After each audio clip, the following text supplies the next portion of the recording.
ಪೂರ್ವ ತಾಲೂಕು ನೌಕರರ ಸಂಘಕ್ಕೆ ಕನ್ಯಾಗಪ್ಪ ಅಧ್ಯಕ್ಷರಾಗಿ ಆಯ್ಕೆ. ಕರ್ನಾಟಕ ರಾಜ್ಯ ಸರ್ಕಾರಿ ನೌಕರರ ಸಂಘ ಬೆಂಗಳೂರು ಪೂರ್ವ ತಾಲೂಕು ಅಧ್ಯಕ್ಷ ಸ್ಥಾನಕ್ಕೆ ನಡೆದ ಚುನಾವಣೆಯಲ್ಲಿ ಅಧ್ಯಕ್ಷರಾಗಿ ಎಂ ಕನ್ಯಾಗಪ್ಪ ಆಯ್ಕೆಯಾಗಿದ್ದಾರೆ. ಕೆಆರ್ಪುರದ ತ್ರಿವೇಣಿ ನಗರದ ಶಾಲೆಯಲ್ಲಿ ನಡೆದ ಚುನಾವಣೆಯಲ್ಲಿ 34 ನಿರ್ದೇಶಕರು ಮತ ಚಲಾಯಿಸಿದ್ದು 20 ಮತ ಪಡೆದ ಕನ್ಯಾಗಪ್ಪ ಅಧ್ಯಕ್ಷ ಸ್ಥಾನಕ್ಕೆ ಆಯ್ಕೆಯಾಗಿದ್ದಾರೆ. ಪ್ರತಿಸ್ಪರ್ಧಿ ಶ್ರೀಶೈಲ ಕರ್ನಾಳ್ 14 ಮತ ಪಡೆದಿದ್ದಾರೆ. ಇನ್ನು ಖಜಾಂಚಿ ಸ್ಥಾನಕ್ಕೆ ಟಿ ಭಾಗ್ಯ ಹಾಗೂ ರಾಜ್ಯ ಪರಿಷತ್ ಸ್ಥಾನಕ್ಕೆ ಸುರೇಶ್ ಬಾಬು ಆಯ್ಕೆಯಾಗಿದ್ದಾರೆ. ಈ ಒಂದು ರಾಜ್ಯ ಸರ್ಕಾರಿ ನೌಕರರ ಚುನಾವಣೆ ರಾಜ್ಯಾದ್ಯಂತ ನಡೀತಾ ಇತ್ತು. ಅದರ ಪ್ರಕಾರವಾಗಿ ಮೊದಲನೇದಾಗಿ ನಿರ್ದೇಶಕರ ಒಂದು ಚುನಾವಣೆ ನಡೆಯಿತು. ಅದರಲ್ಲಿ 34 ಎಲ್ಲ ನಾನಾ ಇಲಾಖೆಗಳಿಂದ 34 ಜನ ನಿರ್ದೇಶಕರು ಅವಿರೋಧವಾಗಿ ಆಯ್ಕೆಯಾದರು. ನಂತರ ಅಧ್ಯಕ್ಷರ, ರಾಜ್ಯ ಪರಿಷತ್ ಮೆಂಬರ್ ಮತ್ತು ಖಜಾಂಚಿ ಸ್ಥಾನಕ್ಕೆ ಈ ಒಂದು 16ನೇ ತಾರೀಕು ಇವತ್ತಿನ ದಿವಸ ಚುನಾವಣೆ ನಿಗದಿಯಾಗಿತ್ತು. ಅಧ್ಯಕ್ಷರ ಸ್ಥಾನಕ್ಕೆ ನಾನು ಸ್ಪರ್ಧೆ ಆಗಿದ್ದೆ. ನಾನು ಕನ್ಯಾಗಪ್ಪ ಎಂ ಸರ್ಕಾರಿ ಪ್ರೌಢಶಾಲೆ ಕಲ್ಕೆರೆಯಲ್ಲಿ ಕೆಲಸ ಮಾಡ್ತಾ ಇದ್ದೆ ಮತ್ತು ಪ್ರತಿಸ್ಪರ್ಧಿಯಾಗಿ ಶ್ರೀಶೈಲ ಕರ್ನಾಳ್ ಅಂತಕ್ಕಂಥವ್ರು ಆರೋಗ್ಯ ಇಲಾಖೆಯಿಂದ ಕೆಲಸ ಮಾಡ್ತಾಯಿದ್ರು. ನಮ್ಮಿಬ್ಬರ ನಡುವೆ ಒಂದು ಸ್ಪರ್ಧೆ ಅಂತಕ್ಕಂಥ ನಡೆದು ಕೊನೆಯದಾಗಿ 20 ಮತಗಳ ಅಂತರದಿಂದ ನಾನು ಜಯಶೀಲನಾಗಿದ್ದೀನಿ.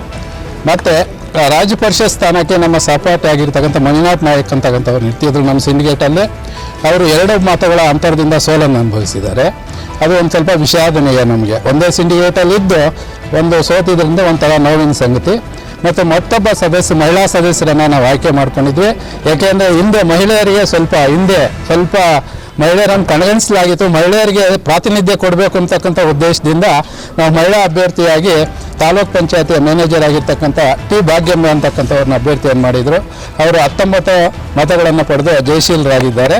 ಮತ್ತು ಅವರ ಪ್ರತಿಸ್ಪರ್ಧಿಯಾಗಿರ್ತಕ್ಕಂಥ ಗಿರಿರಾಜ್ ಅಂತಕ್ಕಂಥವ್ರು 15 ಮತಗಳನ್ನು ಪಡ್ಕೊಂಡಿದ್ದಾರೆ. ಇದು ಫಲಿತಾಂಶದ ವಿವರ. ನಂತರ ಈಗ ಮುಂದಿರ್ತಕ್ಕಂಥ ಸವಾಲು, ಈ ಬೆಂಗಳೂರು ಪೂರ್ವ ತಾಲೂಕಲ್ಲಿ ಇದು ಏನಾಗಿದೆ ಅಂದರೆ ಸಿಟಿ ಇದಾಗಿರೋದ್ರಿಂದ ಸರ್ಕಾರಿ ನೌಕರಲ್ಲಿ ನಾನಾ ಸಮಸ್ಯೆಗಳು ಅಂತಕ್ಕಂಥದ್ದು ಪ್ರತಿದಿನ ಬರ್ತಾ ಇರ್ತದೆ. ಮತ್ತು ಆ ಒಂದು ಸಮಸ್ಯೆಗಳನ್ನು ಕಾನೂನು ರೀತಿಯಲ್ಲಿ ಸಮರಾವಧಿಯಲ್ಲಿ ನಾವು ಅದನ್ನು ನಿರ್ವಹಿಸಬೇಕು. ಎರಡನೇದಾಗಿ ಒಂದು ಸ್ವಂತ ಕಟ್ಟಡ ಅಂತಕ್ಕಂಥದ್ದು ಇನ್ವೆನ್ಷನ್ ಮಾಡಿಸ್ಕೊಂಡು ಕಾಲಮಿತಿಯಲ್ಲಿ ಅಂದರೆ ಒಂದು 2 ವರ್ಷದ ಒಳಗಡೆ ನಾವು ಆ ಒಂದು ಕಟ್ಟಡವನ್ನು ಫಸ್ಟು ಕಟ್ಟಬೇಕು ಅಂತಕ್ಕಂಥ ಎಲ್ಲರ ಸಹಕಾರ ತಗೊಂಡು ಎಲ್ಲ ಇಲಾಖೆಗಳ ಮತ್ತು ಎಲ್ಲ ಒಂದು ಜನಪ್ರತಿನಿಧಿಗಳ ಎಲ್ಲ ಒಂದು ಇವರನ್ನು ತೆಗೆದುಕೊಂಡು ಆ ಕಟ್ಟಡವನ್ನು ಪೂರ್ಣಗೊಳಿಸ್ತಕ್ಕಂಥದ್ದು ನನ್ನ ಮೊದಲನೇ ಆದ್ಯತೆ. ಎರಡನೇ ಆದ್ಯತೆಯಾಗಿ ನಾನು ನಮ್ಮ ಸರ್ಕಾರಿ ನೌಕರರನ್ನು ಮೊದಲು ನಮ್ಮ ವೃತ್ತಿ ಗೌರವವನ್ನು ಕಾಪಾಡಿಕೊಳ್ತಕ್ಕಂಥದ್ದು ನನ್ನ ಮೊದಲನೇದು.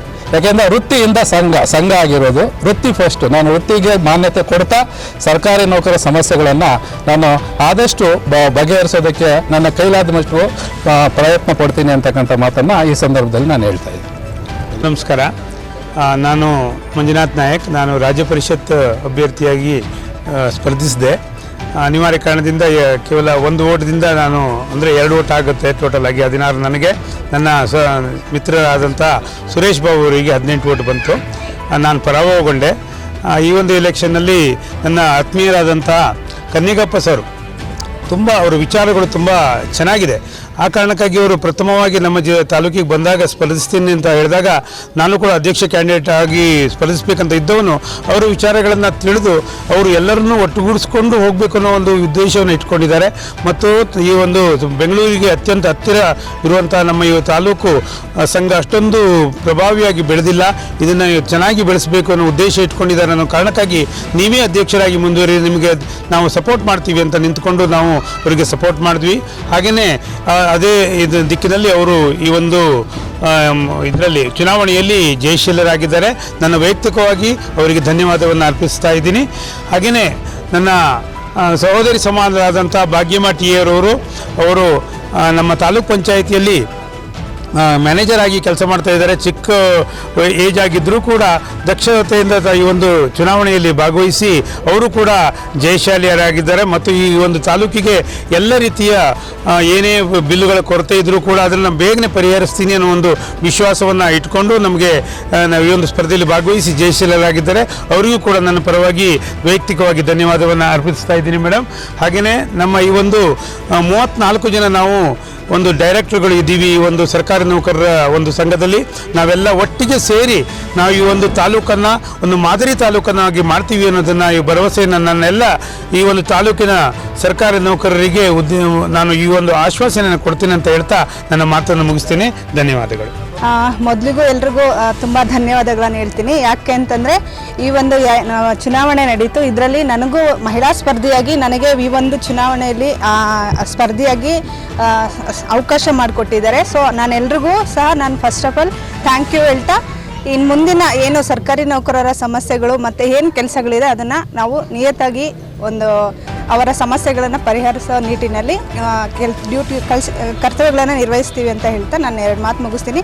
ಹಾಗೆ ಈ ಒಂದು ಚುನಾವಣೆಯ ಸಂದರ್ಭದಲ್ಲಿ ನನಗೆ ಎಲ್ಲ ಅಧಿಕಾರಿ ಮತ್ತು